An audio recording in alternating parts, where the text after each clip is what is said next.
ओम शांति। 27 मार्च 2025 के बाबा के मधुर महावाक्य। बाबा कहते, मीठे बच्चे, कवैया आया है तुम्हारी नैया पार लगाने। तुम बाप से सच्चे होकर रहो तो नैया हिलेगी डुलेगी लेकिन डूब नहीं सकती। खवैया आया है तुम्हारी नैया पार लगाने। तुम बाप से सच्चे होकर रहो तो नैया हिलेगी डुलेगी लेकिन डूब नहीं सकती। प्रश्न, बाप की याद बच्चों को यथार्थ न रहने का मुख्य कारण क्या है? बाप की याद बच्चों को यथार्थ न रहने का मुख्य कारण क्या है? उत्तर, साकार में आते आते भूल गए हैं कि हम आत्मा निराकार हैं और हमारा बाप भी निराकार है। साकार होने के कारण साकार की याद सहज आ जाती है। देही विमानी बन अपने को बिंदी समझ बाप को याद करना, इसी में ही मेहनत है। ओम शांति। शिव भगवानोवाच, इनका नाम तो शिव नहीं है, इनका नाम है ब्रह्मा और इन द्वारा बात करते हैं शिव भगवानोवाच। ये तो बहुत बार समझाया है। कोई मनुष्य को देवता या अथवा सूक्ष्म वतनवासी ब्रह्मा विष्णु शंकर को भगवान नहीं कहा जाता। जिनका कोई आकार व साकार चित्र है उनको भगवान कह नहीं सकते। भगवान कहा जाता है बेहद के बाप को। भगवान कौन है ये कोई को भी पता नहीं है। नेति नेति कहते हैं अर्थात हम नहीं जानते। तुम्हारे में भी बहुत थोड़े हैं जो अर्थात रीति जानते हैं। आत्मा कहती है, हे भगवान, अब आत्मा तो बिंदी है तो बाप भी बिंदी ही होगा। अब बाप बैठ बच्चों को समझाते हैं। बाबा के पास कई ऐसे बच्चे हैं जो ये भी नहीं समझते कि हम आत्मा कैसे बिंदी। कोई तो अच्छी समझते, बाप को याद करते। बेहद का बाप है सच्चा हीरा। हीरे को बहुत अच्छी डब्बी में डाला जाता है। कोई के पास अच्छे हीरे होते तो किसी को दिखलाना हो तो सोने चांदी की डिब्बी में डालकर दिखलाते हैं। हीरे को जौहरी ही जाने और कोई न जान सके। झूठा हीरा दिखाएं तो किसी को पता पड़ जाए। ऐसे बहुत ठग हो जाते हैं। तो अब सच्चा बाप आया है, परंतु झूठे भी ऐसे ऐसे हैं जो मनुष्यों को कुछ भी पता नहीं पड़ता। गाया भी जाता, सच की नाव हिले डुले पर डूब न सके। झूठ की नाव हिलती नहीं है। इनको कहा जाता है, इनको कितना हिलाने की कोशिश करते तो जहाँ इस नाव में बैठे हुए वह भी हिलाने की कोशिश करते हैं। टेटर बन गए, बाबा कहते छोड़ के चले गए। अब तुम बच्चे जानते हो खवैया बाप आया हुआ है, बागवान भी है। बाबा ने समझाया है, ये है कांटों का जंगल, सभी पतित है ना। कितना झूठ है। सच्चे बाप को विरला कोई जानता है। यहाँ वाले भी कोई पूरा नहीं जानते, पूरी पहचान नहीं, क्योंकि गुप्त है ना। भगवान को याद तो सब करते हैं। ये भी जानते हैं कि वह निराकार है, परम धाम में रहते हैं। हम भी निराकार आत्मा है, ये भी नहीं जानते। साकार में बैठे बैठे ये भूल गए हैं। साकार में रहते रहते साकार ही याद आ जाता। तुम बच्चे अभी देहाभिमानी बनते हो। भगवान को कहा जाता है परमपिता परमात्मा। ये समझना तो बिल्कुल सहज है। परमपिता अर्थात परे से परे रहने वाला परमात्मा। तुमको कहा जाता है आत्मा, तुमको परम नहीं कहेंगे। तुम तो जन्म लेते, ये बातें कोई नहीं जानते। भगवान को भी सर्वव्यापी कह देते हैं। भक्त भगवान को ढूंढते पहाड़ों पर, तीर्थों पर, नदियों पर जाते हैं। समझते हैं नदी पतित पावनी है, उसमें स्नान कर हम पावन बन जाएंगे। भक्ति मार्ग में ये भी किसी को पता नहीं पड़ता कि हमको चाहिए क्या। सिर्फ कह देते हैं मुक्ति चाहिए, मोक्ष चाहिए, क्योंकि यहाँ दुखी होने के कारण तंग है। सतयुग में कोई मोक्ष व मुक्ति थोड़ी मांगते हैं। वहाँ भगवान को कोई बुलाते नहीं, यहाँ दुखी होने के कारण बुलाते हैं। भक्ति से कोई का दुख हर नहीं सकते। बल कोई सारा दिन राम राम बैठ जपे तो भी दुख हर नहीं सकते। ये है ही राम राज्य। दुख तो गले में जैसे बंधा हुआ है। गाते भी हैं, दुख में सिमरन सब करे, सुख में करे ना कोई। इसका मतलब जरूर सुख था, अब दुख है। सुख था सतयुग में, दुख है अभी कलयुग में, इसलिए इसको कांटों का जंगल कहा जाता है। पहला नंबर है देवाभिमान का कांटा, फिर ये काम का कांटा। अभी बाप समझाते हैं, तुम इन आंखों से जो कुछ देखते हो वह विनाश होने का है। अब तुमको चलना है शांति धाम। अपने घर को, राजधानी को याद करो। घर की याद के साथ साथ बाप की याद भी जरूरी है, क्योंकि घर कोई पतित पावनी नहीं है। तुम पतित पावन बाप को कहते हो तो बाप को ही याद करना पड़े। वह कहते हैं मामेकम याद करो, मुझे ही बुलाते हो ना बाबा, आकर के पावन दुनिया बनाओ, पावन दुनिया में ले चलो, पावन घर में ले चलो। ज्ञान का सागर तो जरूर मुख से आकर के समझाना पड़े, प्रेरणा तो नहीं कहेंगे। एक तरफ शिव जयंती मनाती, दूसरी तरफ ये कहती नाम रूप से न्यारा। नाम रूप से न्यारी कोई चीज होती ही नहीं है। फिर कह देते ठिक्कर भी तो सब में है, अनेक मते है ना। बात समझाते, तुमको 5 विकारों रूपी रावण ने तुच्छ बुद्धि बना दिया, इसलिए देवताओं के आगे जाकर नमस्ते करते हैं। कोई तो नास्तिक होते, किसी को भी मानते नहीं। यहाँ बाप के पास तो आते ही हैं ब्राह्मण, जिनको 5000 वर्ष पहले भी समझाया था, लिखा हुआ भी है। परमपिता परमात्मा ब्रह्मा द्वारा स्थापना करते तो ब्रह्मा के संतान ठहरे।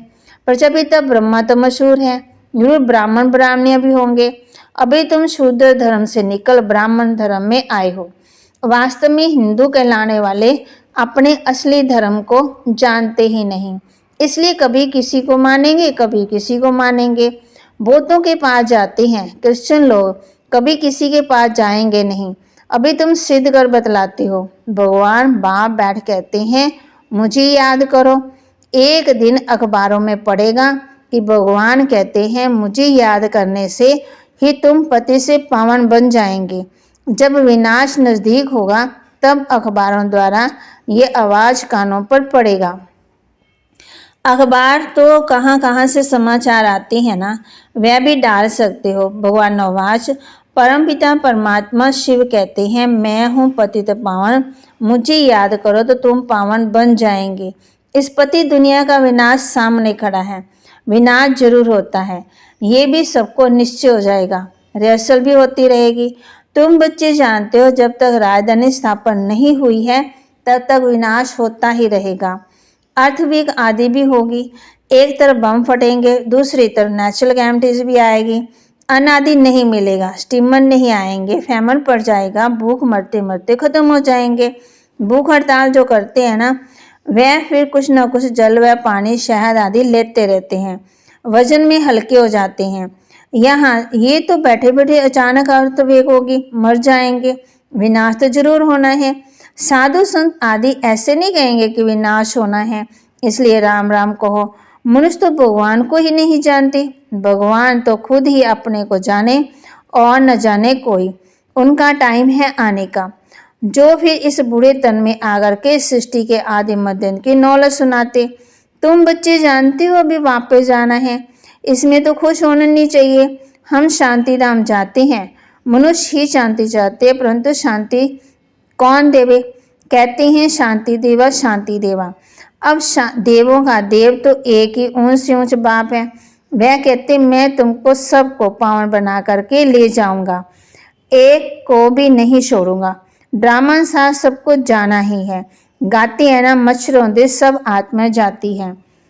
वह भी जानते हैं सतयुग में बहुत थोड़े मनुष्य होते हैं। अभी कलयुग के अंत में कितने ढेर मनुष्य हैं, फिर थोड़े कैसे होंगे? अभी है संगम। तुम सतयुग में जाने के लिए पुरुषार्थ करते हो, जानते हो ये विनाश होगा, मच्छरों आत्मा जाएंगी, सारा झुंड चला जाएगा। सतयुग में बहुत थोड़े रहेंगे। बाप कहते हैं कोई भी देहधारी को याद नहीं करो, देखते हुए भी हम नहीं देखते। हम आत्मा हैं, अपने घर जाएंगे, खुशी से पुराना शरीर छोड़ देना है, अपने शांति धाम को याद करते रहेंगे तो अंतमति सुगति हो जाएगी। एक बाप को याद करना है, इसमें ही मेहनत है। मेहनत बिगड़ ऊंच पद थोड़ी मिलेगा। बाप आते हैं तुमको नर से नारायण बनाने के लिए। अब इस पुरानी दुनिया में कोई चैन नहीं है। चैन है शांति धाम और सुख धाम है। यहाँ तो घर घर में शांति है, मारपीट है। बाप कहते अब इस शीशी दुनिया को भूलो। मीठे मीठे बच्चों, मैं तुम्हारे लिए स्वर्ग की स्थापना करने आया हूँ। इस नरक में तुम पतित बन पड़े हो, अब स्वर्ग में चलना है। अब बाप को और स्वर्ग को याद करो तो अंतमति सो गति हो जाएगी। शादी आदि में भूले जाओ, परंतु बाप को याद करो। नौलत सारी बुद्धि में रहनी चाहिए। बल घर में रहो, बच्चों आदि को संभालो, परंतु बुद्धि में याद करो। बाबा का फरमान है, मुझे याद करो, घर छोड़ना नहीं है, नहीं तो बच्चों की संभाल कौन करेगा। भक्त लोग घर में रहते हैं, गृहस्थ बाहर में रहते, फिर भी भक्ति करना कहा जाता है, क्योंकि भक्ति करते हैं, घर बार संभालते हैं, विकार में जाते हैं तो भी गुरु लोग उनको कहते हैं श्री कृष्ण को याद करो तो उन जैसा बच्चा होगा। इन बातों में अब बच्चों, तुम बच्चों को नहीं जाना है, क्योंकि तुमको अब सतयुग में जाने की बातें सुनाई जाती है, जिसकी स्थापना हो रही है। वैकुंठ की स्थापना कोई श्री कृष्ण नहीं करते। श्री कृष्ण तो मालिक बना, बाप से वर्षा लिया। संगम के समय ही गीता का भगवान आते हैं। गीता सुनाई बाप ने और बच्चों ने सुनी। भक्ति मार्ग में फिर बाप के बदले बच्चे का नाम डाल दिया। बाप को भूल गए तो गीता भी खंडन हो गई। वह खंडन हुई गीता पढ़ने से क्या होगा। बाप तो राजयोग सिखाकर गए हैं। इनमें श्री कृष्ण सच्चू मालिक था। भक्ति मार्ग में सत्यनारायण की कथा सुनने से कोई स्वर्ग का मालिक बनेगा क्या। ना कोई इस ख्याल से सुनते हैं कि इससे फायदा कुछ नहीं मिलता। साधु संत आदि अपने अपने मंत्र देते हैं, फोटो देते हैं, यहाँ वह कोई बात ही नहीं है। दूसरे संस्थों में जाएंगे तो कहेंगे फलाने स्वामी की कथा है। किसकी कथा? फलाने स्वामी, गीता की कथा। अभी तुम बच्चे कोई शास्त्र पढ़ा है क्या? तो बाबा कहते अभी तुम बच्चे जानते हो हमको पढ़ाने वाला कोई देहधारी नहीं है, ना कोई शास्त्र आदि कुछ पढ़ा है। शिव बाबा कोई शास्त्र पढ़ा है क्या? पढ़ते हैं मनुष्य। शिव बाबा कहते हैं मैं गीता आदि कुछ पढ़ा हुआ नहीं हूँ। ये रथ जिसमें बैठा हूँ ये पढ़ा हुआ है, मैं नहीं पढ़ा हुआ। मेरे में तो सारे सृष्टि चक्कर के आदि मध्यंत का ज्ञान है। ये रोज गीता पढ़ता था, तोते माफी कंठ कर लेते थे। जब बाप ने प्रवेश किया तो झट गीता छोड़ दी, क्योंकि बुद्धि में आ गया ये तो शिव बाबा सुनाते हैं।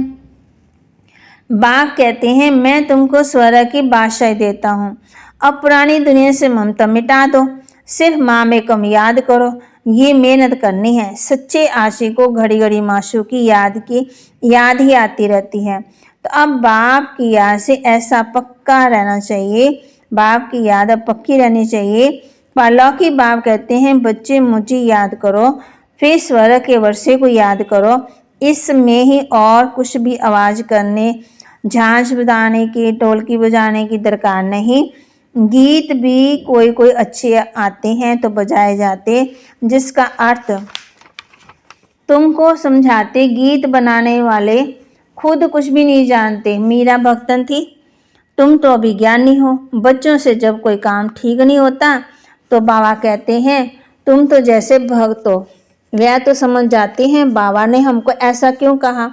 बाप समझाते बच्चे अब बाप को याद करो, पैगंबर बनो, मैसेंजर बनो। सबको यही पैगाम दो कि बाप और वर्षे को याद करो, तो जन्म जन्मांतर के पाप भस्म हो जाएंगे। अब वापस घर जाने का समय है। भगवान एक ही निराकार है, उनको अपनी देह तो है ही नहीं। बाप ही अपना परिचय बैठ देते हैं, मन मना भव का मंत्र देते। साधु सन्यासी अभी ऐसा कभी नहीं कहेंगे कि अब विनाश होना है। बाप को याद करो। बाप ही ब्राह्मण बच्चों को याद दिलाते हैं। याद से हेल्थ, पढ़ाई से वेल्थ मिलेगी। तुम काल पर जीत पाते हो, वहाँ कभी अकाल मृत्यु नहीं होता है। देवताओं ने काल पर विजय पाई हुई है।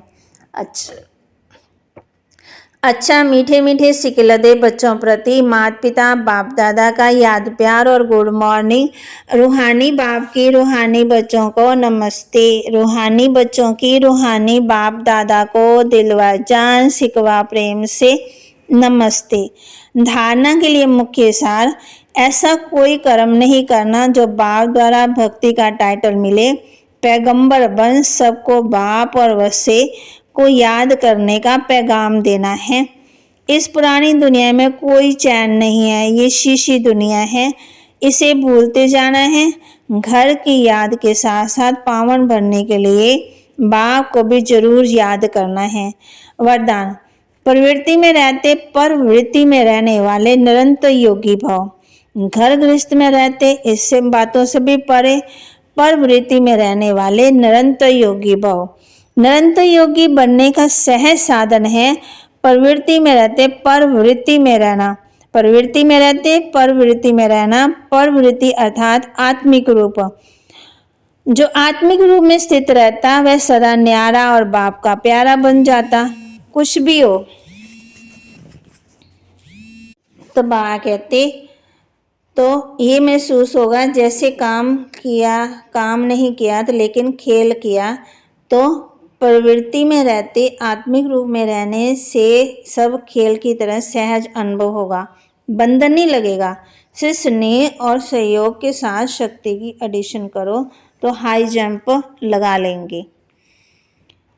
स्लोगन, बुद्धि की महीनता अथवा आत्मा का हल्कापन ही ब्राह्मण जीवन की पर्सनैलिटी है। बुद्धि की महीनता अथवा आत्मा का हल्कापन ही ब्राह्मण जीवन की पर्सनैलिटी है। अव्यक्ति सारे सत्यता सभ्यता रूपी कल्चर को अपनाओ। हिम्मती शक्तियां मदद दे।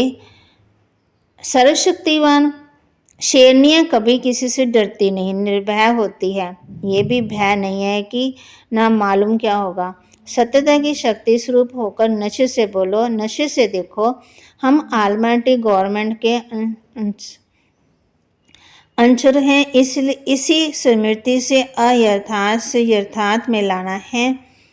सत्य को सिद्ध करना है, ना कि छिपाना है, लेकिन सत्यता के साथ बोल में मधुरता और सभ्यता आवश्यक हो। बाबा के महावाक्य को लाइक करें, शेयर करें, सब्सक्राइब करें और अपने जीवन में धारण करें। बुद्धि की महीनता अथवा आत्मा का हल्कापन ही ब्राह्मण जीवन की पर्सनैलिटी है। श्री बाबा ने यह भी कहा है, ऐसा कोई कर्म नहीं करना जो बाप द्वारा भक्त का टाइटल मिले। इस पुरानी दुनिया में कोई भी चैन नहीं है, ये शीशी दुनिया है, इसे भूलते जाना है। और घर की याद के साथ साथ पावन बनने के लिए बाप